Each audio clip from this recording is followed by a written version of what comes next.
Assalamualaikum dan selamat petang. Hari ni 28 bulan 9 2025. Ya, nak berakhirnya tahun ni. Tak lama lagi. Ni lah ni boleh 9 10 belah 12. Lebih kurang 4 bulan lagi untuk menamatkan angka 2025. Ya, dan selamat petang kepada warga-warga viewer. Macam biasa Audi, sekarang kita menuju menghantar kuih muih.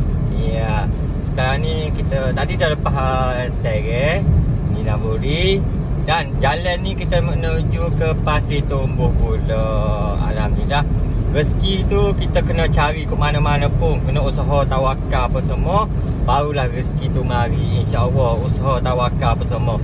Janji rajin usaha. Kepandaian lelaki terletak pada kemahiran dan kebolehan dia membuat sesuatu pekerjaan. Macam Audi pandai buat kuih, jualnya wangi, masak behu, terpaling sedap di Kelantan. Ya, hari-hari Audi buat ya. Audi hanya cuti raya pertama, itu saja. Setahun sekali Audi cuti, melainkan Audi sakit lah. Sakit ni masuk demam, sakit kepala, tak cekak, tak larak. Mana benda tu kita tak boleh nak paksa diri kita nak buat kerja lah, sebabnya kita guna tenaga, okay? So bila kita kadang kita letih apa semua, kita akan jadi rasa lemah semua. So kita nak berehat lah.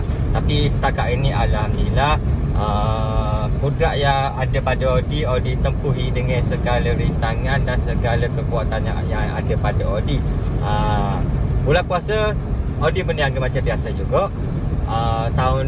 Tahun ni Audi ambil bazar di Kolana.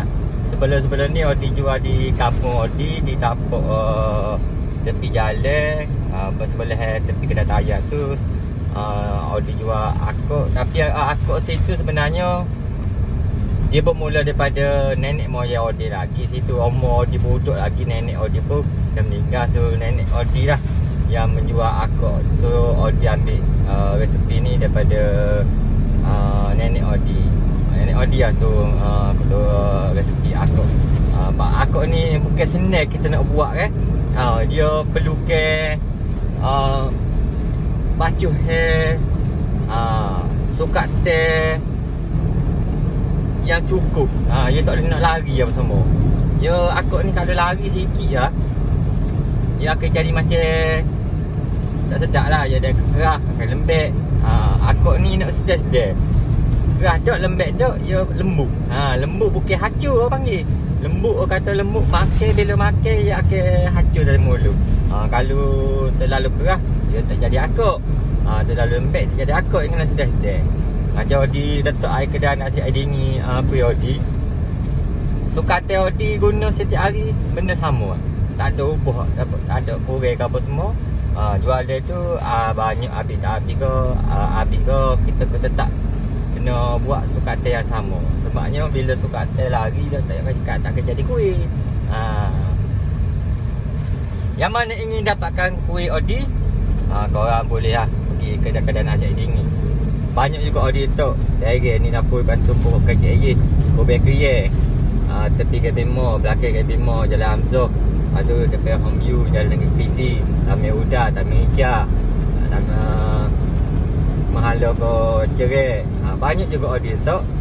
Yang mana ingin dapat kuih Audi, akok kau jumpa kafe ke di tempat paling sedap di Kelantan, kau orang boleh singgah-singgah ya. Yang mana ingin mewangi bersama Audi perfume wangian yang pasti memukau hati pengguna ya masa kini, kau orang boleh tengok TikTok Audi ya. TikTok ke FB ke IG ke semua nama Audi perfume. Sebab senang kau orang nak cari Audi perfume wangian menepati cita rasa pengguna, wangian memukau nama pesona hati anda. Ya, so Audi nak meneruskan perjalanan, nak atur-atur kuih. Ya, selamat petang.